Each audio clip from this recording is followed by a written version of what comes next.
Sometimes an eager to know guest shares a story or insight that surprises me and really lights up my brain. Wow, I never thought about it that way. These moments do happen quite often.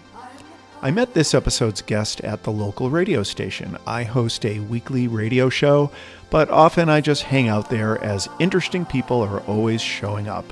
And Aleda showed up. We started talking about our creative projects and decided to have a sit-down conversation. And why not record it and share it with the world? I am happy to present my conversation with actor, singer, songwriter Aleda Bliss.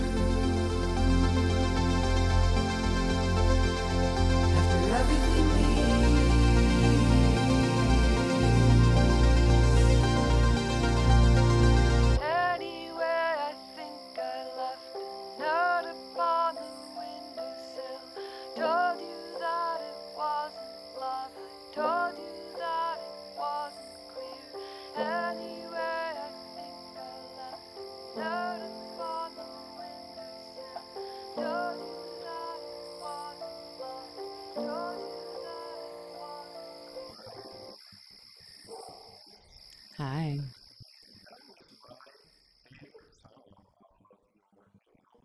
I love that. I love that you love that song. That song is in the context of the whole album is it's a hinge. It's like the way that songs have bridges. The album has a bridge too, and that's it. It's like the turning point.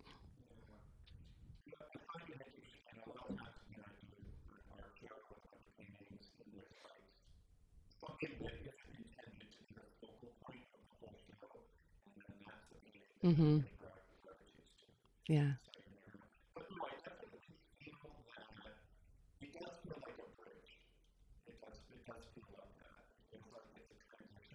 Yeah. I remember making it when it was after it had been written and when I was in the studio and producing it and like building it out, that it was a real moment of you can turn around or you can go forward.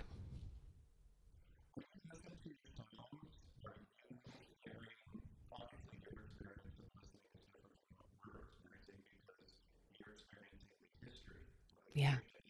Yeah. Yeah. Yeah.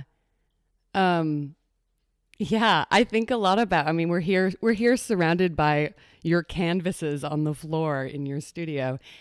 Um I think about the word pentimento, which is a it's a an Italian word about like you have a canvas and you paint over it and you paint over it and then inadvertently or on purpose, but definitely inadvertently traces of what was there before come through. And so that the history is part of that for me in my experience. I'm sure things that I don't know that are coming through as well. But yeah, exactly. When I'm listening, I'm hearing like every time I've heard it before and the people that I've listened to it with and the moment of creating it, the moments of writing it. And it's not linear either. There's a loop of um I'm still learning from these songs all the time. Yeah. Yeah. Yeah, I mean, I've been musical all my life. I'm an obsessive music listener. Like, music gets me out of bed in the morning. And all my life, just loving pop music, like just dancing and craving having music in the car and in the grocery store. And yeah, grew up singing choirs and choruses and playing the violin and taking piano lessons. And so that's always been it's been a constant in my life. I didn't focus. I don't think I thought of myself really as a musician. I don't know if even now think of myself as a musician. I always was more oriented to theater and to acting. When I look at it now, I was doing music so much consistently through all of that. And so it makes sense as like the narrative that's now come through.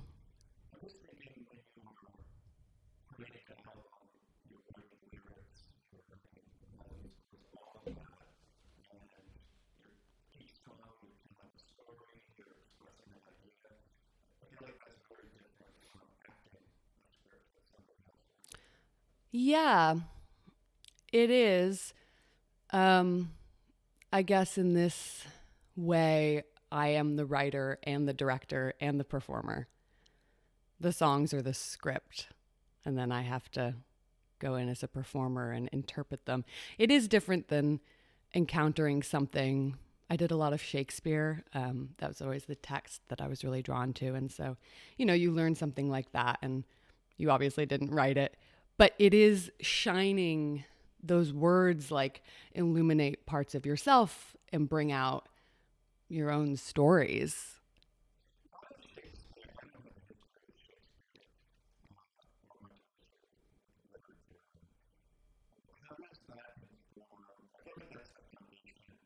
Mm-hmm. Yeah.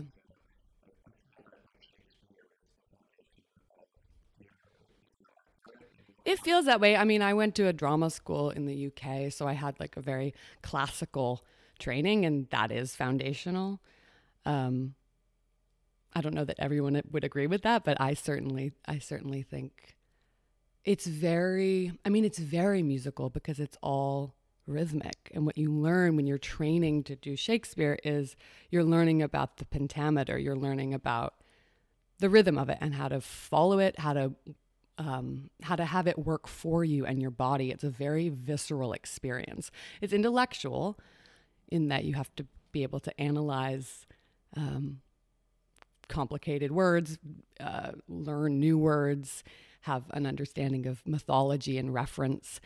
But it's also about kind of getting yourself in a place where then it is music. It's scored, and when you study it, you count you count the beats in a line, and that informs the emotionality of the piece.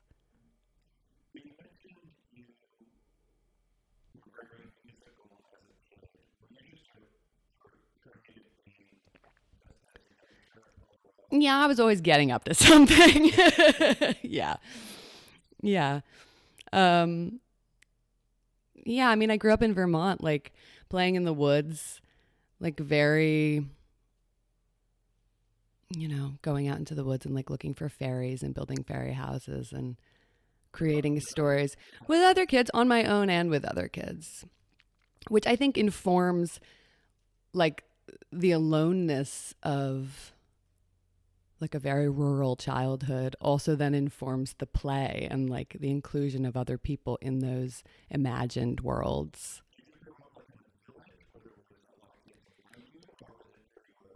Very rural, like up on the top of a mountain, but there were a lot of people around when I was young. There was community. And um I was coming here to Saxon's River a lot to do chorus and make art and do plays.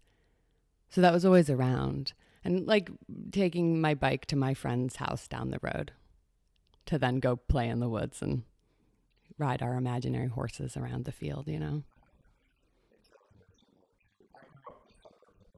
Oh, yeah.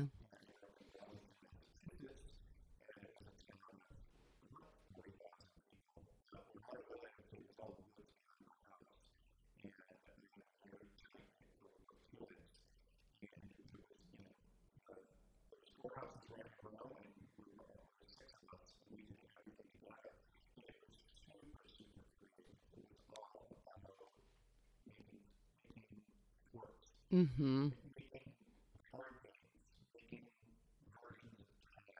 Yeah.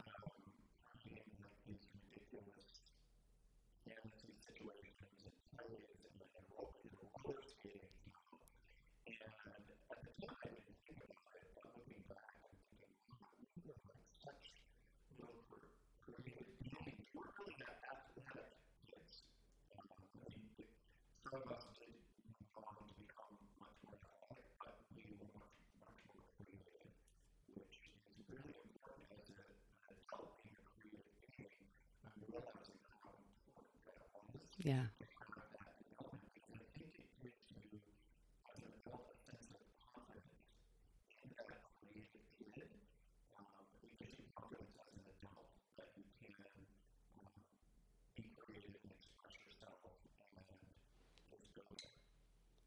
Yeah, it's interesting to look back on it and to even circle those moments that way, because at the time it's just how you interact with the world. And I think more and more, my experience of being an artist is really just how I interact with the world. You know, it's like there are specific moments when I'm sitting down at the piano and I'm writing something, or I'm going into a room to collaborate on something really specific, but it's happening all the time. Just like when you're a kid in the woods and you're just noticing stuff all the time. And then that's feeding your imagination.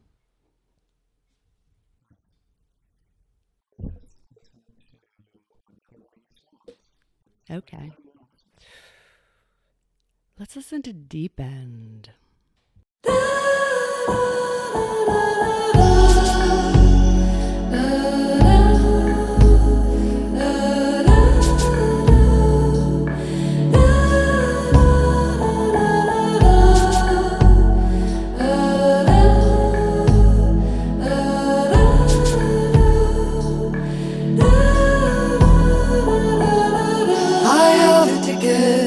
I was due a year ago. You'll have to pardon my experience. I've got a mind to take it slow, but this isn't what I wanted to tell you. Isn't what I wanted to tell you. Isn't what I wanted to tell you. No. In the deep end of the dark pool, as the dusk settles over me and you, it takes everything I ever thought I knew to keep me from telling everything to you. Isn't it lovely in the California air? You call me drunk from on the hillside. I answer yes, I'm almost there. But this isn't what I wanted to tell you. Isn't what I wanted to tell you. Isn't what I wanted to tell you, I swear.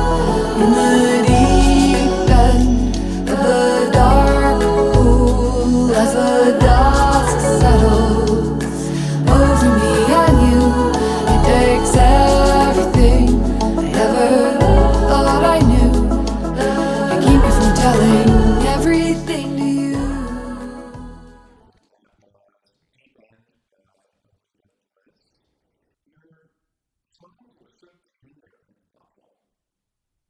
Thank you. I like tenderness as a word and a way of being.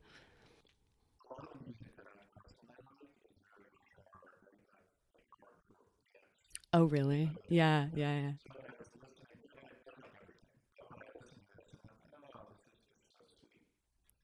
Do you mean hardcore dance like Robin, or like what's the? Oh, like transy. Yeah, yeah, yeah, yeah, yeah, yeah. Yeah, yeah, yeah. Fun.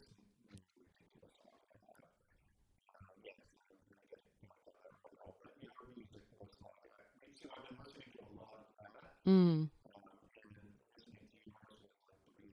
Mm. Wow. Thank you.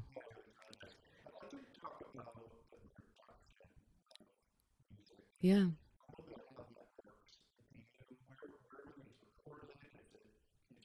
Yeah. So I essentially decided that I was going to make an album, not knowing how one exactly goes about making an album. Wasn't it something I had done before?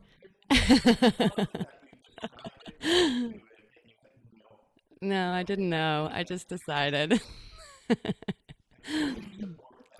Thank you. That is my life strategy. Um, yeah, where there's a will, there's a way, and your imagination leading the way. Um, so yeah, so then once I had decided I was going to do it, I really through a series of synchronicities found a collaborator in Burlington, Christopher Hawthorne, who's a producer and engineer and composer, and it was just the two of us. We built it together. I wrote the songs, I brought them in, um, sort of bit by bit, but not with like I didn't come in and I was like, here are the 13 songs and I want to make the album. It was like I came in with like a fragment of something, and I was like, we're going to make an album. And we just started throwing paint at the wall and built it from there.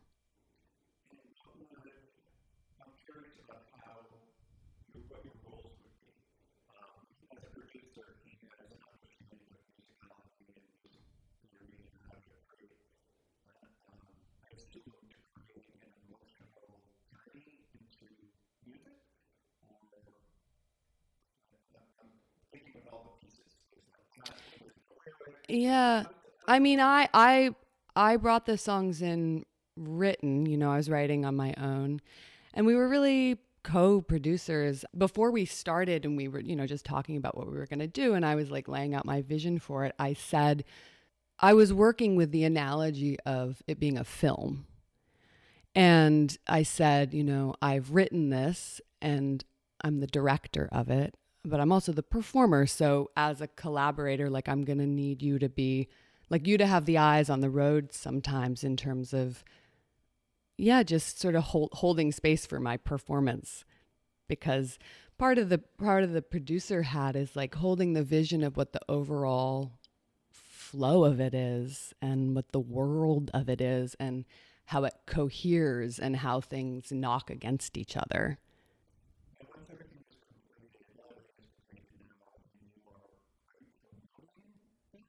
Yeah, so no, I mean it's new every time, isn't it? This is my first body of work.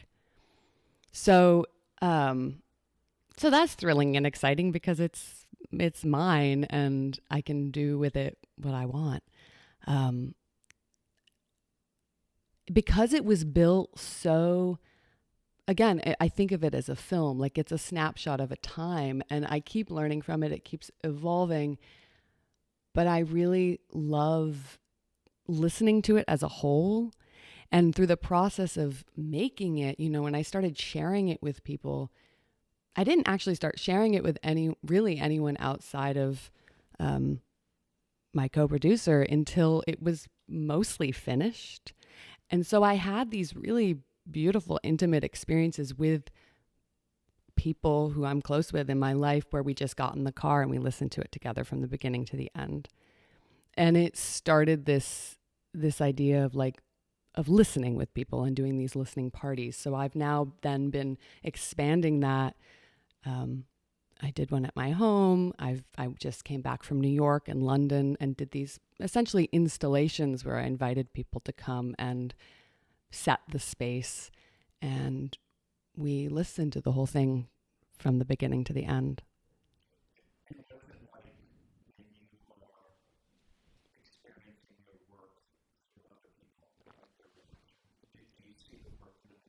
Yeah, totally. Yeah, it reflects things. I notice new things every time, and I remember too. To your earlier point about being reminded of where I was when certain decisions were made, and then I'm in relationship to that and how I've changed or not. Let's do it. Honeybee. I didn't want to say it, just in case it made it go. I didn't want to name it, this funny thing I know. See where we'd travel, there's no other place that's waiting. Breakfast on the table, isn't it frustrating? Hey, how long have we been here? The water is still clear on the floor. Hey, how long will we lay here? I'm falling apart, dear, like I did before. Part of it's the answer, Part of it's the ask, part of it's the future, reaching through the past to where I am here sitting in my tower by myself, and I know it like it's nothing, and I know you know as well. Hey, how long have we been here? The water is still clear on the floor. Hey, how long will we lay here, falling in love, dear, like I did?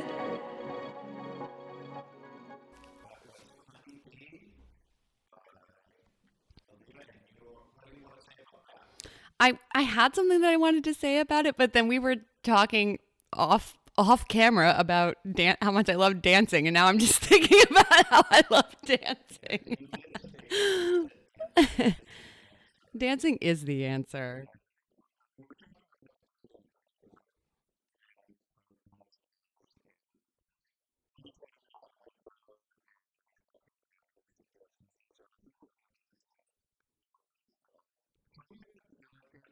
I love to dance. I'm a mad woman for dancing. Like, you can't stop me. I am in the grocery store dancing.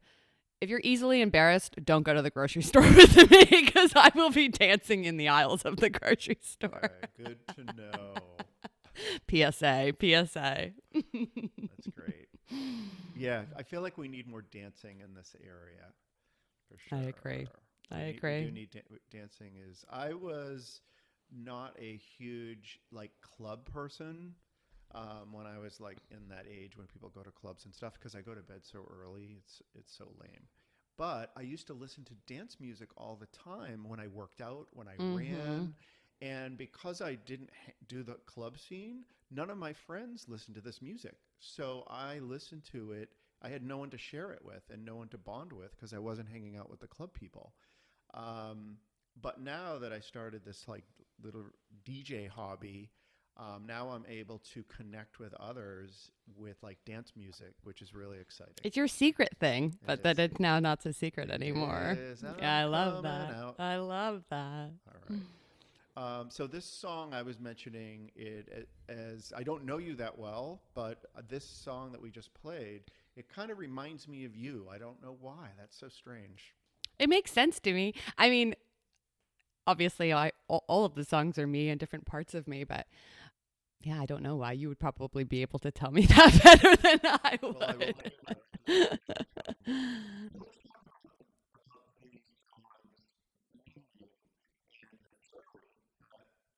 Yeah.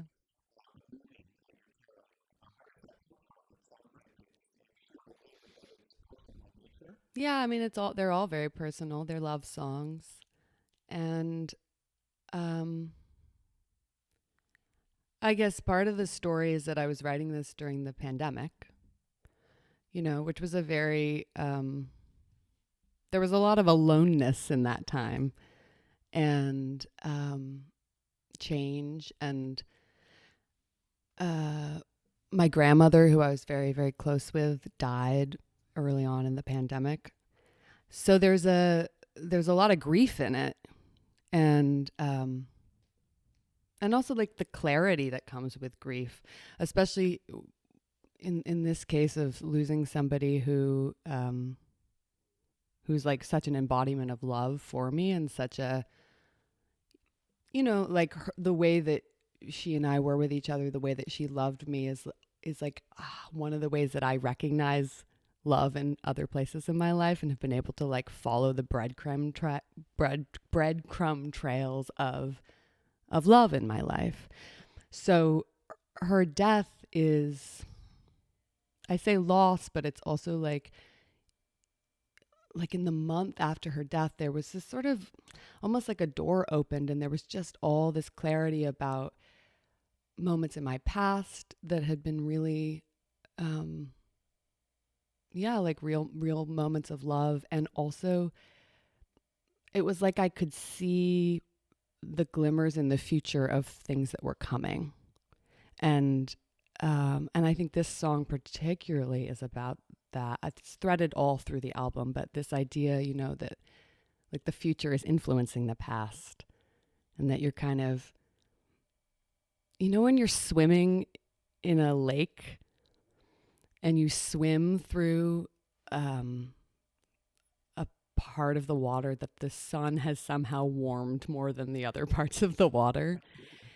It's like that. It's like in my life I've swum through a moment and I'm like, this is a harbinger of something to come, of greater love and joy. And I've been calling this album a striptease with grief. I think the story of it is which I didn't know at the time. It was just what was happening in the process of making it and what I needed to do. But it's this action of like taking off coats and um yeah, and being revealed, and the tenderness underneath the armor.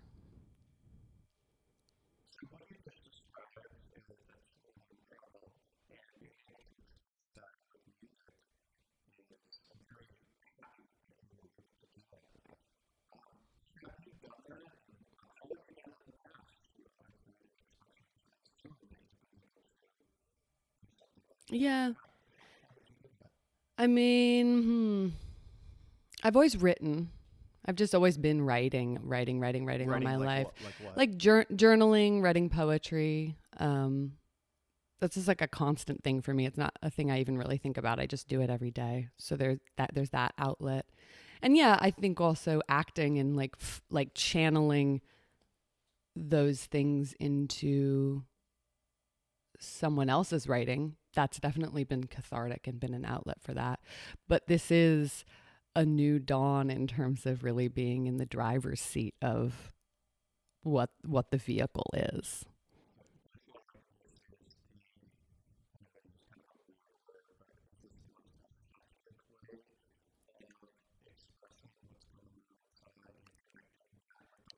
It does feel that way because I think music is, for me, the most effective way, um, because there's words, but there's also something beyond words, and the voice itself, and just,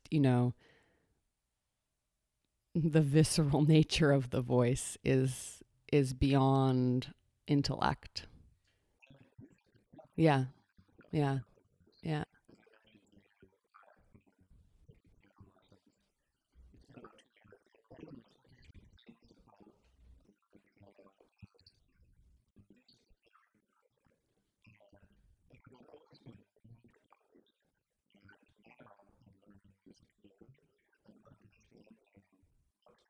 Mm,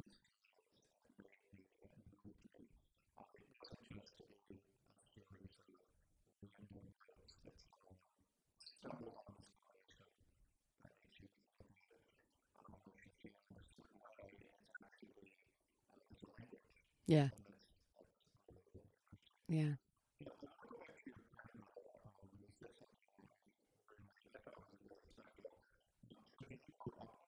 Yeah, she was a parental figure. I grew up um, like in her house all the time. My parents' house is like across the field from her, and so I was in her house probably m- more than I was even in my parents' house when I was Okay. growing up. And I got the feeling that I'm not sure the exact words that you used, but what she provided for you was sort of a template or a beacon for Mm, love, yeah, which is really, that was really beautifully stated, and that's so important, because I had this something similar. That's been real. I'm realizing as an adult, I'm very grateful for that, particularly with my sisters. I have older sisters, and um, they were models of unconditional love hmm, since I was a little kid, which I always sort of dismissed as whatever. They're just older sisters. But as an adult, I realized that's really important, that I know. yeah, yeah, yeah. it's a language, like it's a map that you have in your body, I think, of just knowing what it feels like to feel home with somebody.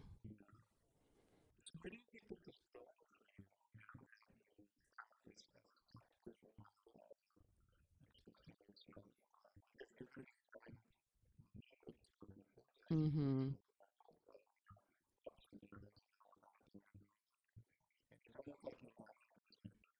Totally. Well, it's funny because I'm in the process of writing a song right now in the car on the way here. I'm working on it, so I'm sort of in the vortex of it right now. Of um, yeah, I mean it is a way. It does feel like the most effective way that I can make sense of what's happening inside me and around me. I want to make a dance album. Speaking of dancing, like there's dance, there's dance in this album certainly. Um, but I want to like really push that to the next place.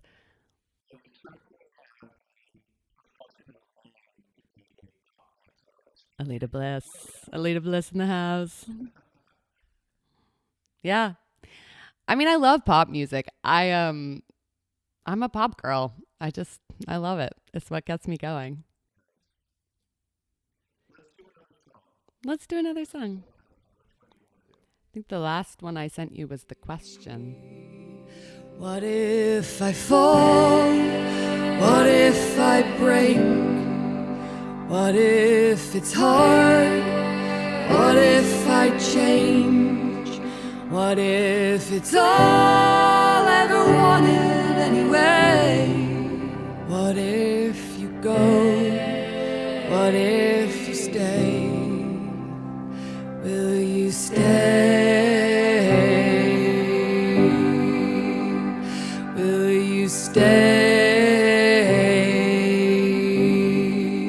What if it's all I ever wanted anyway? Will you stay?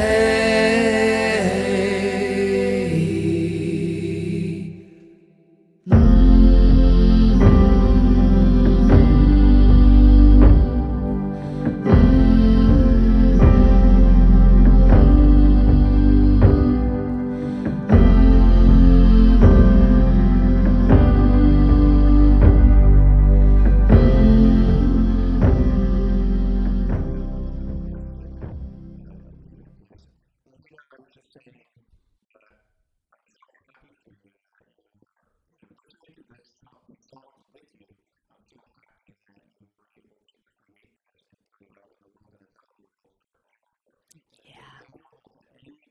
Anybody, anywhere. Anywhere. It is wild and very cool. And it's not even scary. It actually makes me feel sort of safer. It's like part of my inner landscape is out visibly on the walls now. I like the way it feels. I like the way it feels cuz there's always going to be more. There's always going to be more sort of inexpressible things or things that I'm trying to express. So it's nice. There's something sort of secure feeling about like this gallery is there now though and it stands.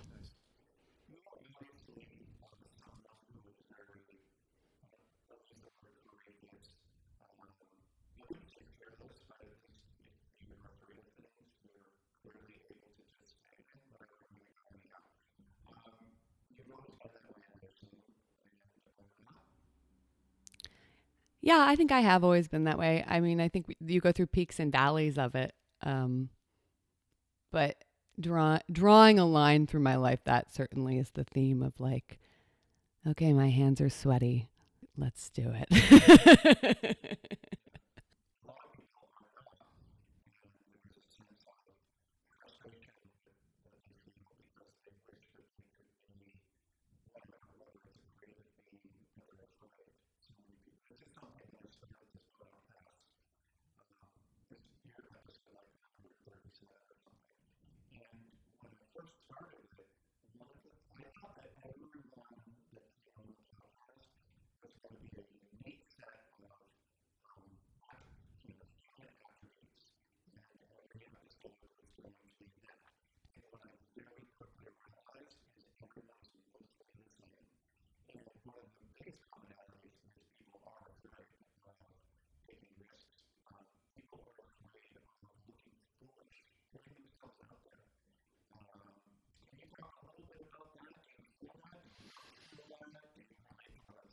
I think I'm more afraid of like no one ever knowing me.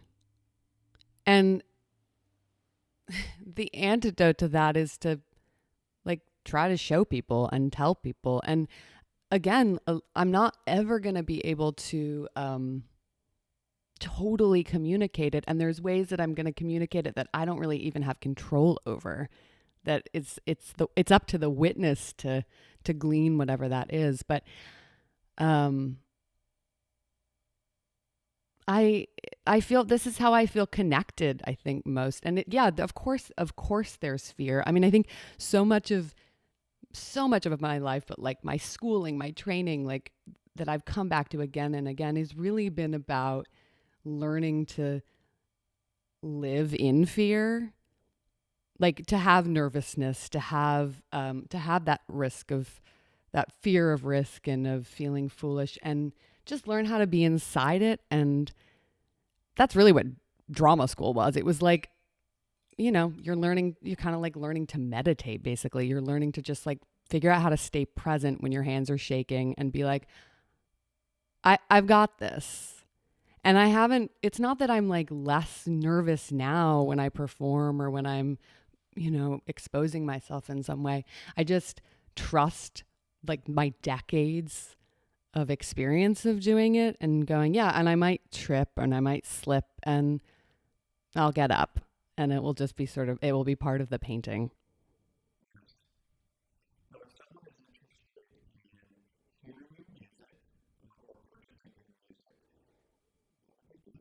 Well, a great way to interact with it is to buy the album on Bandcamp. Bandcamp is great for artists, for independent artists, because I actually get money from it. It's also available on all the streaming platforms, Spotify, Apple Music, etc.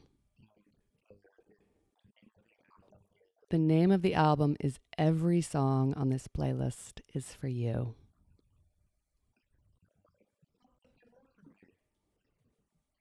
They are for you.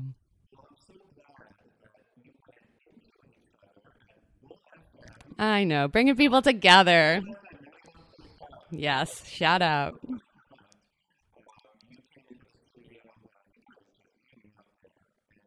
With Evan Parks, shout out Evan Parks.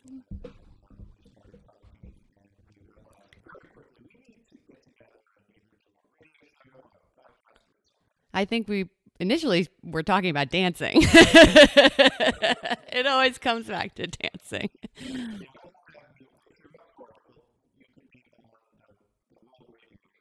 That'd be great. Listen to some songs.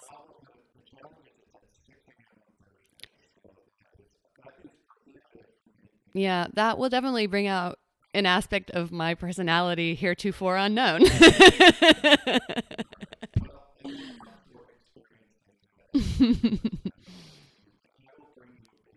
Fantastic. Thank you, Rick. It's been good. My name is Ricky McGuckran, and you have been listening to Eager to Know, the podcast. If you haven't already, please go to Apple Podcasts and subscribe, rate, and review this podcast. Join me next week for another Eager to Know podcast.